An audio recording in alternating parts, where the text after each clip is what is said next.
Good morning ninth class. तो बेटा देखिए, आज का जो टॉपिक है वो नाइन्थ क्लास के बच्चों के लिए सब्जेक्ट है हिंदी और पुस्तक है कृतिका। इससे पहले हम कृतिका में रीढ़ की हड्डी पार्ट को पूरा कर चुके हैं और साथ में उसकी एक्सरसाइज भी कर चुके हैं। आज हम हाफ ईयरली के लास्ट लेसन की ओर बढ़ रहे हैं। तो आज मैं आपको बताऊंगा कि जो कृतिका का नेक्स्ट लेसन है माटी वाली, उसमें क्या क्या है।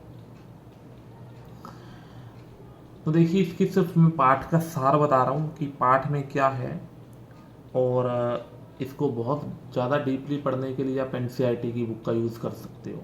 बाकी पाठ में क्या है वो यहाँ पर बताया जा रहा है। तो देखिए क्या है, माटी वाली मतलब जो मिट्टी को बेचती है, एक ऐसी स्त्री की कहानी है जिसका नाम है माटी वाली। इस कहानी में विद्यासागर जी ने विस्थापन की समस्या को प्रभावित ढंग से उठाया है। गरीब और श्रमिक वर्ग इस समस्या से कैसे जूझ रहा है, लेखक ने इसका बहुत ही संवेदनशील और मार्मिक चित्र खींचा है। विस्थापन होता है जब व्यक्तियों को उनके घर से क्या है बेघर कर दिया जाता है और दूसरी जगह क्या है उनका निवास स्थान बना दिया जाता है, तो वो अपने पहले वाली संस्कृति से क्या हो जाते हैं, बिल्कुल अलग हो जाते हैं। आगे देखिए, कहानी की प्रमुख पात्र नाटे कद की एक हरिजन बुढ़िया माटी वाली है जो घर घर मिट्टी पहुंचाने का काम करती है।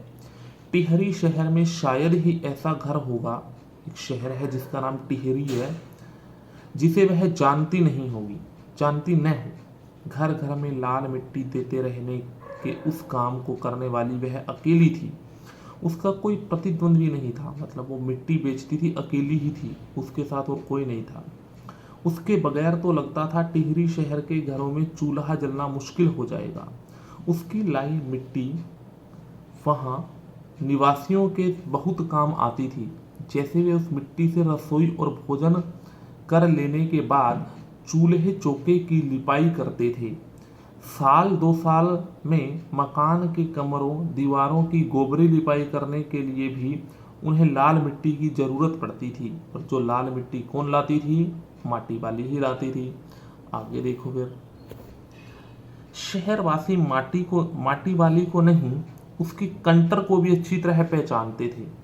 कंटर को इस्तेमाल में लाने से पहले वह उसके ऊपरी ढक्कन को काट कर फेंक देती थी।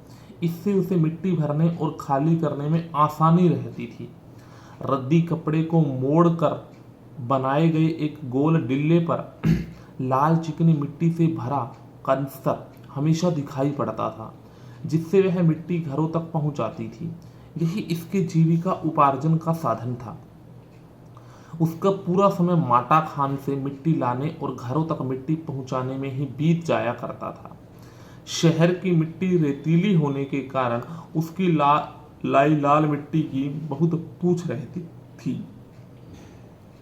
एक दिन माटी वाली मिट्टी लेकर एक घर में पहुंची। वहां की मालकिन ने उसे खाने के लिए 2 रोटी दी।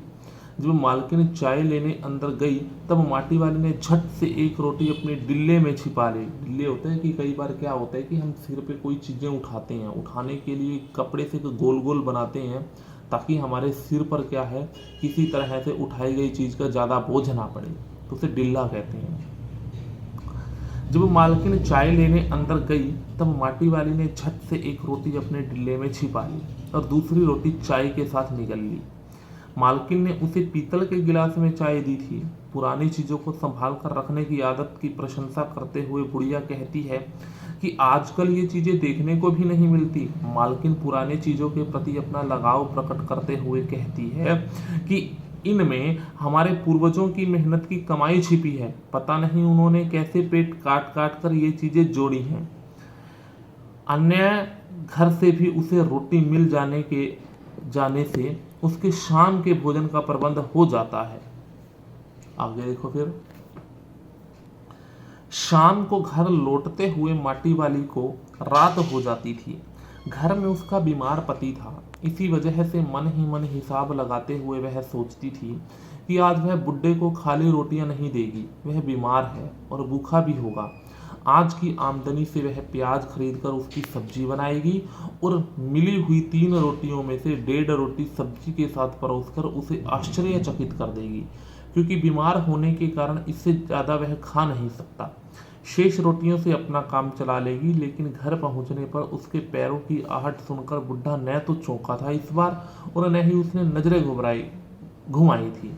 घबराई हुई माटी वाली ने जब उसे छू कर देखा तो वह अपनी माटी छोड़कर जा चुका था। तो देखिए कि वह इतनी गरीब थी कि उसको रोटियों को भी क्या है किस प्रकार बचा बचा कर खाना पड़ता था। 3 रोटियां एक बार इकट्ठी हुई थी तो उसने क्या है ये सोचा था कि 1.5 रोटी आज वह अपने पति को देगी और 1.5 स्वयं खाएगी। इवन आल्सो उसने अपनी आमदनी से कुछ प्याज खरीदे, सोचा था पहले वो रूखी रोटी खाते थे लगभग तो, लेकिन आज उसने सोचा कि आज वह अपने पति को अपनी आमदनी से प्याज खरीद कर और उसकी सब्जी बनाकर उसको खिलाएगी। लेकिन इस बार जब वह गई तो उसका जो पति है वह मर चुका था।